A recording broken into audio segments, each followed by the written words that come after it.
Ici, on va passer sur une prochaine librairie qui est Burn. C'est le nouveau venu. Burn est là depuis, on va dire, 3 ans, 2 ans. Et c'est le nouveau moteur d'inférence pour les plus gros modèles de Rust. Et vous pouvez voir ici entraînement rapide, flexibilité, portabilité. Donc ici, quand on parle de portabilité, c'est pour dire qu'on peut facilement l'étendre soit sur de l'embarqué, soit sur un site web. Donc c'est l'avantage avec Rust que les concepteurs ont pensé dès la base à comment exploiter les modèles. Et ici, je vais dire, c'est pour ne pas dire le plus gros framework de deep learning en Rust. Très bien conçu, qui gère très bien la notion des tenseurs, des tableaux et tout ce qui va avec. On va passer au prochain outil qui est DFDX, qui est une bibliothèque de tenseurs et de réseaux de neurones par CUDA. Donc ici, vous allez voir les librairies que nous allons maintenant aborder seront plus ces librairies de deep learning. Ici, à la base, nous avons les tenseurs. Donc, ce concept de tenseur, vous devez prêter correctement attention.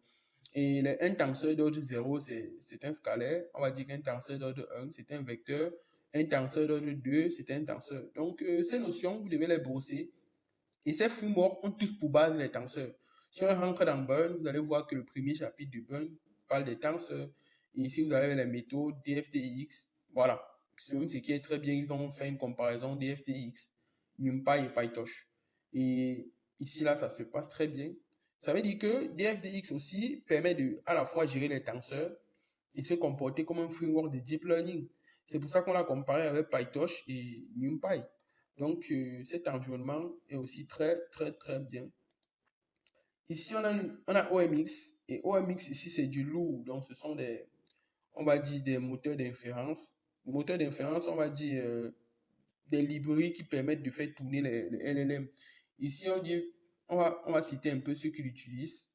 On va citer ici, ils nous disent que permet de fournir d'exécution Huawei Compute Architect Neural Network. Donc, vous voyez déjà, c'est une librairie qui est très utilisée. Huawei l'utilise déjà pour plusieurs de ses projets. Ici, on a une comparaison entre OMX et d'autres outils. On a Tensor de code. Ouais. On a un tas de comparaisons là qu'on ne peut pas tout aborder dans cette vidéo.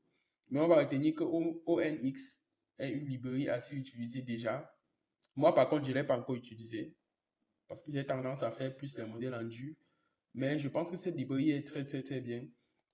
On va maintenant aller sur Tokenizer. Tokenizer, ici, là, ce n'est pas une librairie de deep learning en tant que telle, mais elle est essentielle dans le sens où, quand on va entraîner un réseau de neurones, on ne va pas directement lui donner soit les images, soit le texte, on va tokeniser. Ça veut dire que quoi?